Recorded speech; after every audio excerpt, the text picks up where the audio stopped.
여러분, 나이가 들면 행복이 저절로 찾아온다고들 말합니다.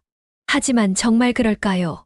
어쩌면 우리는 잘못된 착각 속에서 노후를 맞이하고 있는 것인지도 모릅니다.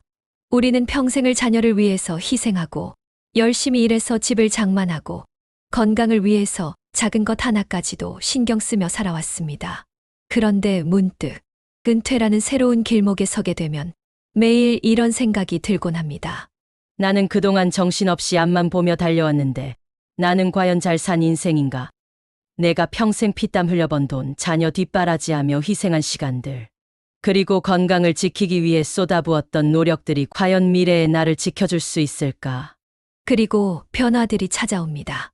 원치 않았던 지루한 여유 시간들, 점점 빠듯해지는 노후 자금, 그리고 자고 나면 느껴지는 몸의 작은 이상 신호들. 우리 모두는 그 변화를 감지하기 시작합니다. 하지만 정말 무서운 건 그 변화 자체가 아닙니다. 우리가 눈치채지 못하고 저지른 실수들이 우리의 삶을 서서히 무너뜨리고 있다는 것이죠. 그 실수들은 아주 조용히 아무런 예고 없이 찾아옵니다. 어느 날 병원비 청구서를 보고 눈이 휘둥그레지거나 자녀에게 도움을 요청했을 때 돌아오는 차가운 대답에 마음이 무너질 수도 있습니다. 혹은 퇴직 후 두둑했던 통장이 어느 순간 비어버리고 남은 건 한숨뿐인 상황이 될 수도 있습니다. 그런 상황이 여러분에게도 닥친다면 어떨까요? 상상만 해도 숨이 막히지 않나요? 여러분, 이건 결코 남의 일이 아닙니다. 한국보건사회연구원의 보고서에 따르면 노후 준비가 부족한 가구 중 65%는 노후 빈곤의 주된 원인이 젊은 시절의 잘못된 재정관리와 자녀 지원에 있다고 응답했습니다. 또한 국민건강보험공단의 자료에 따르면 60대 이상이 건강 문제로 인해 발생하는 의료비 부담은 전체 노년층의 경제적 어려움 중 40% 이상을 차지한다고 합니다. 하지만 희망은 있습니다. 왜냐하면 이 실수들은 미리 알고 대비하면 충분히 피할 수 있기 때문입니다. 오늘 우리는 여러분이 빠지기 쉬운 4가지 함정에 대해 이야기할 겁니다. 자녀에 대한 무조건적인 희생이 어떻게 부모와 자녀 모두를 불행하게 만들 수 있는지, 많은 시니어분들이 투자라고 생각했던 선택이 사실상 도박이었던 이유는 무엇인지, 건강을 방치하고 있는 작은 방심이 어떻게 삶 전체를 뒤흔들 수 있는지에 대해 이야기할 겁니다. 그리고 4가지의 사례들을 통해 여러분이 빠지기 쉬운 함정을 짚어드리고 이를 현명하게 피해가는 방법도 알려드릴 겁니다. 영상 후반부에는 노후를 현명하게 준비하는 분들이 실제로 어떻게 안정적인 삶을 만들어가고 있는지에 대한 구체적인 팁도 알려드릴 테니 꼭 끝까지 시청해주세요. 오늘이 여러분의 인생을 바꾸는 중요한 날이 될지도 모릅니다. 여러분, 시작하기 전에 작은 부탁이 있습니다. 오늘의 주제가 마음에 드신다면 구독과 좋아요를 눌러주세요. 여러분의 클릭 한 번이 이 채널을 더욱더 성장시킬 수 있고 저희에게는 너무나도 큰 힘이 됩니다. 저희가 더 노력해서 더 좋은 영상으로 보답하겠습니다.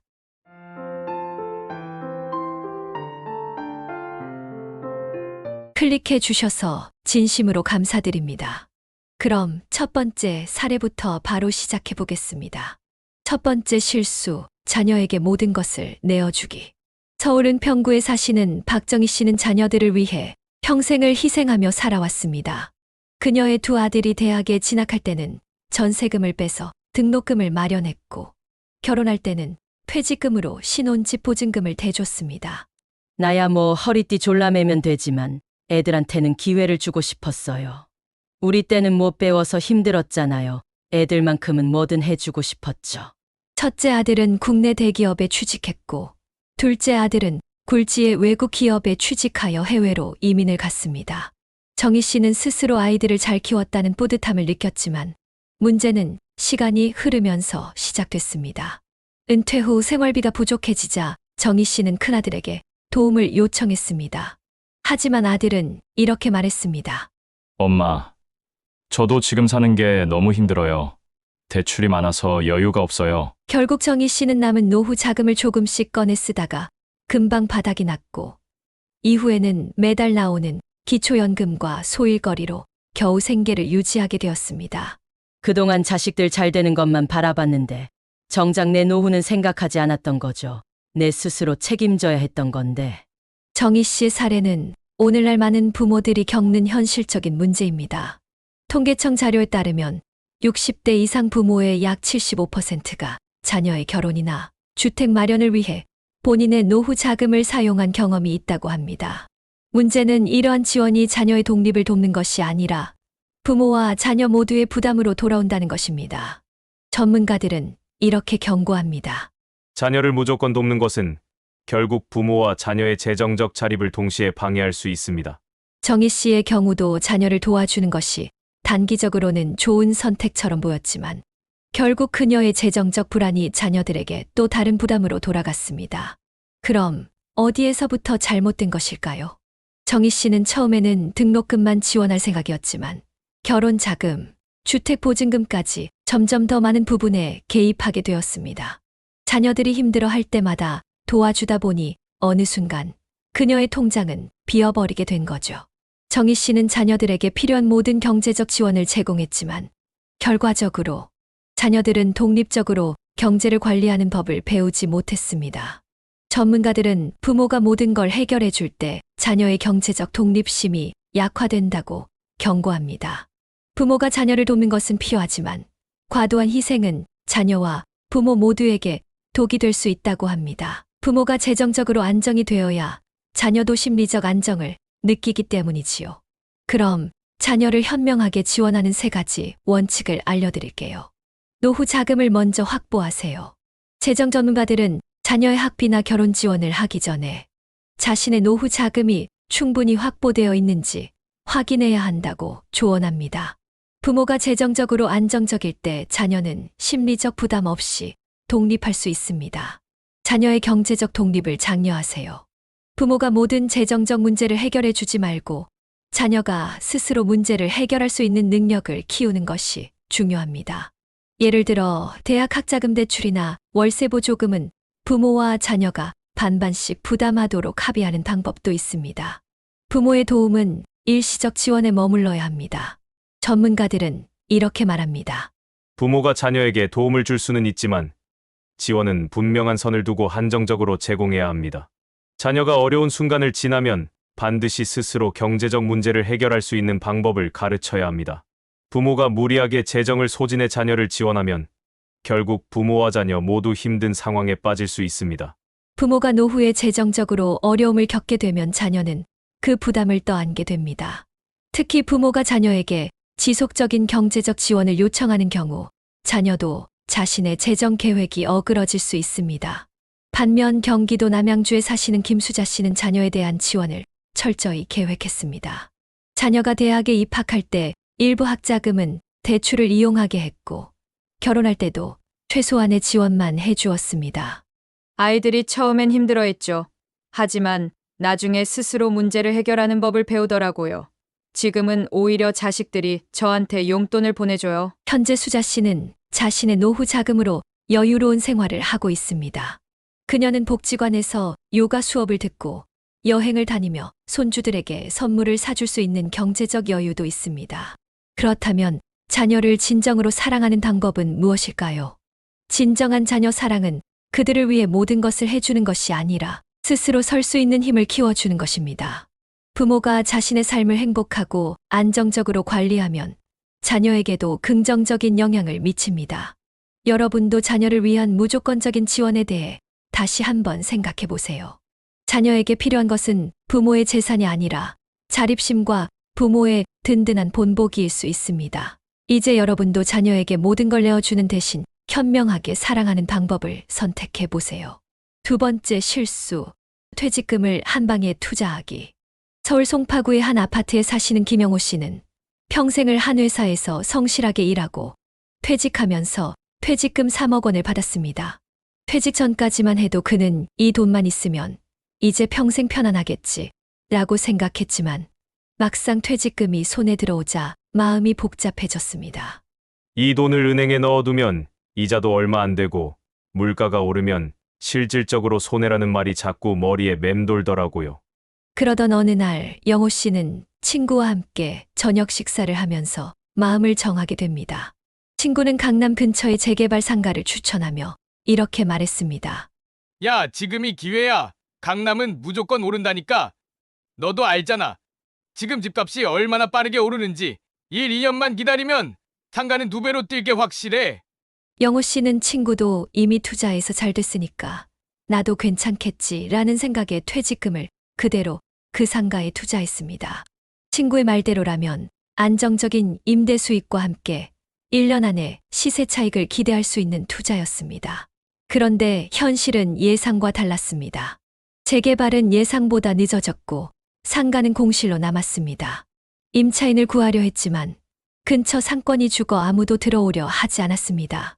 은행 대출 이자는 계속 올라가고 있었고 결국 그는 상가를 손해를 보고 급매로 팔 수밖에 없었습니다. 이 퇴직금이면 평생을 걱정 없이 살 수 있을 거라고 믿었는데 이제 남은 돈은 반도 안 돼요. 다시는 이런 실수를 하지 않겠다고 다짐했지만 이미 늦었죠. 영호 씨의 사례는 결코 드문 이야기가 아닙니다. 금융감독원의 통계에 따르면 퇴직 후 퇴직금을 투자 목적으로 사용한 사람 중 절반 이상이 예상보다 큰 손실을 경험한다고 합니다. 그 중에서도 지인의 추천과 주변에서 돈을 벌었다는 소식이 가장 흔한 투자 동기라고 합니다. 문제는 대부분의 사람들이 친구도 했으니까 나도 안전하겠지라는 막연한 믿음으로 결정한다는 것입니다. 전문가들은 이것을 투자 착시 효과라고 부릅니다. 주변에서 성공한 사례만 듣고 자신도 똑같이 될 거라고 믿는 것은 큰 착각입니다. 성공한 사람들은 자신의 실패 사례를 쉽게 드러내지 않기 때문이죠. 특히 목돈을 한 번에 투자하는 것은 위험도가 매우 높습니다. 그럼 어디서부터 잘못된 걸까요? 영호 씨가 범한 가장 큰 실수는 분산 투자 원칙을 무시한 것이었습니다. 그는 퇴직금 전액을 단일 자산에 투자하면서 모든 위험을 혼자 감당해야 하는 상황에 빠졌습니다. 재정 전문가들은 퇴직금을 다음과 같은 방법으로 나누어 분산 투자할 것을 권장합니다. 안정형 투자, 은행 예금, 채권형 펀드, 연금 상품 등 변동성이 낮은 자산에 최소 50% 이상 배분하세요.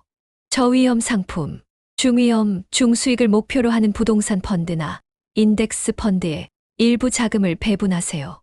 소액 고위험 자산, 주식이나 부동산 직접 투자는 전체 자산의 10에서 20%를 넘기지 않는 것이 좋습니다. 특히 퇴직금은 노후를 책임지는 생명줄이기 때문에 단기적 수익보다는 장기적 안전성을 중시해야 합니다. 그럼 고위험 투자에 대한 유혹은 어디에서 오는 것인지 알아보겠습니다. 많은 시니어들이 퇴직 후에는 주변인들의 추천, 유튜브 광고, 인터넷 투자 강의 등에 쉽게 노출됩니다. 특히 고수익 보장, 1년 안에 2배 상승 같은 달콤한 말들이 심리적 유혹을 일으킵니다. 하지만 이런 말 뒤에는 대부분 투자 위험에 대한 구체적인 설명이 빠져 있습니다. 많은 금융 전문가들은 이렇게 경고합니다.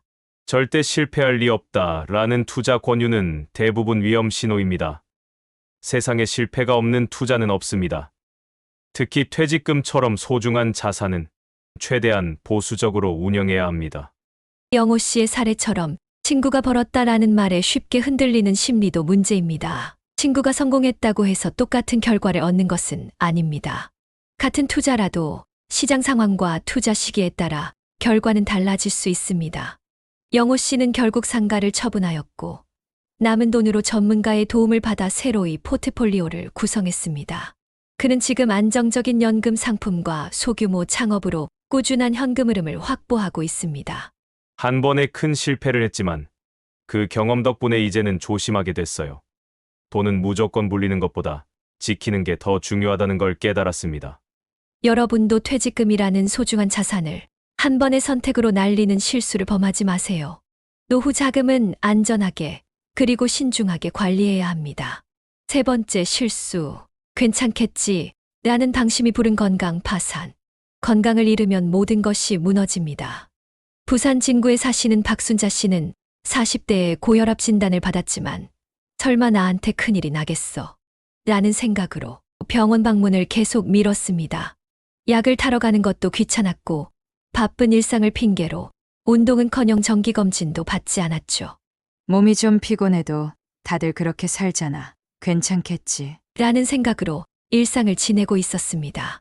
그러던 어느 날 순자 씨는 집안 계단을 오르던 중 갑작스러운 두통과 어지러움으로 중심을 잃고 쓰러졌습니다.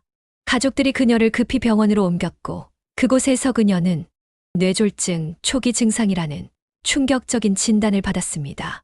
설마 내가 쓰러질 줄은 상상도 못했어요. 그동안 어디 하나 아픈 데가 없으니까 그냥 다 괜찮다고 생각했던 거죠. 그 일 이후 그녀의 삶은 달라졌습니다. 재활치료에 수천만 원이 들어갔고 모아둔 노후 자금의 대부분은 의료비로 빠져나갔습니다. 몸이 회복되더라도 후유증 때문에 예전처럼 일상적인 활동을 하기 어려웠습니다. 병원비 때문에 적금을 깨야 했고 연금까지 미리 당겼었어요. 건강을 지키는 게 돈을 지키는 거라는 걸 너무 늦게 깨달았죠. 순자 씨의 사례는 절대 남의 일이 아닙니다. 국민건강보험공단에 따르면 고혈압과 당뇨 같은 만성질환을 방치한 사람들은 합병증으로 인해 치료비가 평균 4배 이상 증가하는 것으로 나타났습니다. 특히 초기 관리만 잘했어도 대부분의 질병은 쉽게 예방할 수 있는 경우가 많습니다. 많은 사람들이 나는 괜찮겠지 라고 방심합니다. 그러나 바로 그 괜찮겠지 라는 생각이 건강 파산으로 이어질 수 있습니다. 그럼 어디에서부터 잘못된 걸까요? 순자 씨는 몸에 특별히 큰 이상이 없으니 굳이 병원을 찾지 않았습니다. 하지만 대부분의 만성질환은 초기에는 증상이 나타나지 않거나 경미하기 때문에 더 위험합니다. 전문가들은 병이 드러났을 때는 이미 늦은 경우가 많다고 경고합니다. 또한 순자 씨는 잦은 피로감과 가벼운 어지럼증 같은 초기 증상을 대수롭지 않게 넘겼습니다. 하지만 이러한 신호들은 몸이 보내는 경고일 수 있습니다. 과거 비슷한 경험을 했던 74세 송진수 씨는 이렇게 말합니다. 저도 그랬어요. 젊을 때는 별거 아닌 것 같아서 무시했죠. 지금은 특별히 아픈 데가 없으니까 돈 아끼고 약도 나중에 먹으면 되겠지 하고요. 그런데 나이 들고 나니 그때 소홀히 했던 것들이 다 돌아오더라고요. 한번 아프니까 그냥 끝이더라고요. 돈이 있어도 소용없고요. 건강은 진짜 돈보다 더 중요한 자산입니다. 그는 강조합니다. 병원비가 아까우면 결국 나중엔 그 몇 배로 더 쓰게 돼요. 지금이라도 아프기 전에 건강검진 한번 받고 작은 증상이라도 신경 쓰세요. 저는 늦게 깨달았지만 여러분은 빨리 깨달으셨으면 좋겠어요. 여러분이 꼭 지키셔야 할 건강관리를 위한 5가지 원칙을 알려드릴게요. 정기검진을 받으세요. 많은 사람들이 정기검진을 불필요한 지출로 여깁니다. 하지만 병을 초기에 발견하면 치료 비용과 시간을 크게 절약할 수 있습니다. 약 복용을 철저히 지키세요. 의사가 처방한 약은 단순히 증상을 완화하는 것이 아니라 질병의 진행을 막는 역할을 합니다. 순자 씨처럼 약값을 아껴보려다가 더 큰 의료비를 지출하게 되는 상황을 막으려면 정해진 대로 복용하세요. 규칙적인 운동을 생활화하세요. 운동은 가장 저렴하면서도 효과적인 건강 투자입니다. 특히 걷기, 스트레칭, 가벼운 근력 운동은 심혈관 질환 예방에 큰 효과가 있습니다. 하루 30분 걷기만으로도 심장병 위험을 30% 줄일 수 있습니다. 균형 잡힌 식단을 유지하세요. 과도한 나트륨 섭취는 고혈압의 주된 원인 중 하나입니다. 염분 섭취를 줄이고 채소, 단백질, 섬유질 중심의 식단을 유지하는 것이 중요합니다. 과자, 가공식품, 당분이 많은 음식은 피하세요. 스트레스를 관리하세요. 스트레스는 고혈압, 당뇨, 심장병 등 만성질환의 주요 원인 중 하나입니다. 명상, 취미활동, 산책 등으로 스트레스를 해소하는 방법을 찾아보세요. 서울 강북구에 사시는 이정숙 씨는 순자 씨와 비슷한 상황이었습니다. 직장 생활에 치여 건강검진을 미뤘고 피로감을 느낄 때도 그냥 대수롭지 않게 넘겼습니다. 그러다 회사에서 제공하는 건강검진에서 고혈압과 초기 당뇨가 발견됐고 다행히 약물과 식단 조절로 큰 합병증 없이 관리할 수 있었습니다. 그때 검진을 안 받았더라면 저는 쓰러졌을지도 몰라요. 약값이 부담스럽다고 생각했는데 나중에 생각해보니 그게 가장 저렴한 보험이었어요. 정숙 씨는 지금도 매년 정기검진을 받고 식단 관리와 운동을 병행하며 건강한 노후를 보내고 있습니다. 노후에는 돈도 중요하지만 그보다 중요한 것이 건강입니다. 건강을 잃으면 모아둔 돈은 병원비로 빠져나가고 몸이 아프면 사회적 관계도 멀어지며 결국 우울감과 무기력으로 삶의 질이 떨어질 수밖에 없습니다. 여러분, 지금 몸이 괜찮다고 방심하지 마세요. 정기검진, 운동, 식단 관리 등 작은 노력이 여러분의 미래를 지킬 수 있습니다. 순자 씨는 후유증과 함께 다시 삶을 재정비하고 있지만 그녀는 이렇게 고백합니다. 다시 젊어진다면 매년 검진받고 운동도 하고 약도 잘 챙겨 먹을 거예요. 돈보다 중요한 게 건강이라는 걸 이제야 알았으니까요. 지금부터라도 작은 건강 습관을 시작하세요. 여러분의 몸은 여러분의 미래 자산입니다. 네 번째 실수. 외로움을 방치하다가 얻은 무기력증. 노후에 외로움보다 더 큰 병은 없습니다. 서울 마포구에 사시는 72세 김병호 씨는 38년 동안 한 회사에서 성실하게 일하다가 정년퇴직을 했습니다.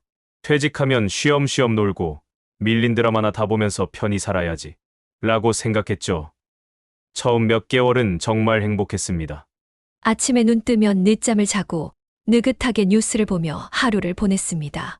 하지만 그 느긋함은 오래가지 않았습니다. 시간이 흐르자 병호 씨는 하루 종일 소파에 누워 TV를 보는 날이 늘어났고 그마저도 재미가 없었습니다.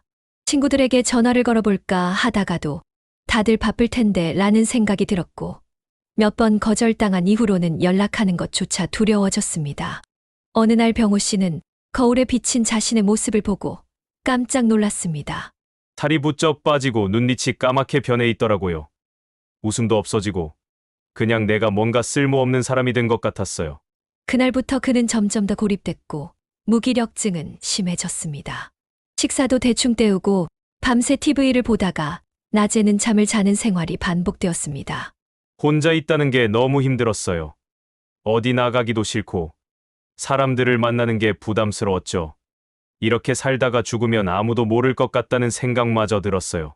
서울대 보건대학원 연구에 따르면 만성적인 외로움은 노인의 사망 위험을 45%까지 높이며 이는 비만이나 심혈관 질환보다 더 치명적일 수 있다고 합니다. 대한노인회의 자료에 따르면 사회적 고립을 경험한 노인의 60%가 우울증을 앓고 있고 이는 심리적 문제뿐만 아니라 신체적 건강 악화로도 이어질 수 있다고 합니다. 노후에 외로움을 방치하는 것은 삶의 질을 크게 떨어뜨리게 됩니다. 어디에서부터 잘못된 것일까요? 병호 씨는 직장에서 은퇴하면서 사람들과의 관계도 자연스럽게 끊어졌습니다. 직장에서 동료들과의 소소한 대화가 삶의 활력이었는데 퇴직 후에는 그 빈자리를 메우지 못했습니다. 중요한 건 병호 씨는 외로움을 느낄 때 이를 해소하려는 시도를 하지 않았다는 겁니다. 친구에게 전화하거나 모임에 나가는 대신 혼자 있는 시간이 점점 늘어났고 외로움이 무기력증과 우울증으로 악화됐습니다. 74세 이경자 씨는 한때 병호 씨와 비슷한 상황에 있었습니다. 남편이 세상을 떠나고 혼자가 되자 사람들과의 만남도 꺼리게 되었고 하루 종일 집 안에서만 시간을 보냈습니다. 어느 날 그녀는 건강검진에서 고혈압과 당뇨 초기 진단을 받고 충격을 받았습니다. 혼자 있으니까 자꾸 음식도 대충 먹고 운동도 안 하다 보니 몸이 금방 안 좋아지더라고요. 그때 아들이 엄마, 가까운 복지관에 한번 가봐라고 해서 큰 결심을 했죠. 그녀는 가까운 복지관의 미술동호회에 가입했습니다. 처음에는 사람들이 많은 곳에 나가는 게 어색하고 불편했지만 점점 사람들이 반갑게 인사하고 함께 그림을 그리는 시간이 즐거워졌습니다. 혼자 있으면 외롭기만 했는데 이렇게 사람들하고 얘기하고 뭔가를 함께 하니까 하루가 금방 가요. 그림을 잘 그리진 못해도 제 마음이 건강해지는 게 느껴져요. 이제 경자 씨는 매일 아침 동네 친구들과 함께 산책도 하고 미술 수업에서 배운 기법으로 직접 그린 그림을 집안 곳곳에 장식하며 새로운 삶을 살고 있습니다. 참고로 여러분께 외로움을 극복하는 5가지 방법을 알려드릴게요. 하루에 한 번 이상은 대화하세요. 가족, 친구 또는 이웃과 짧은 전화라도 좋습니다. 사람과의 소소한 대화는 외로움을 줄이고 심리적 안정을 줍니다. 전화가 부담스럽다면 문자나 카톡으로 안부를 묻는 것부터 시작하세요. 정기적으로 외부 활동을 하세요. 가까운 복지관, 교회 문화센터에서 제공하는 프로그램에 참여하세요. 처음엔 어색할 수 있지만 점점 익숙해질 겁니다.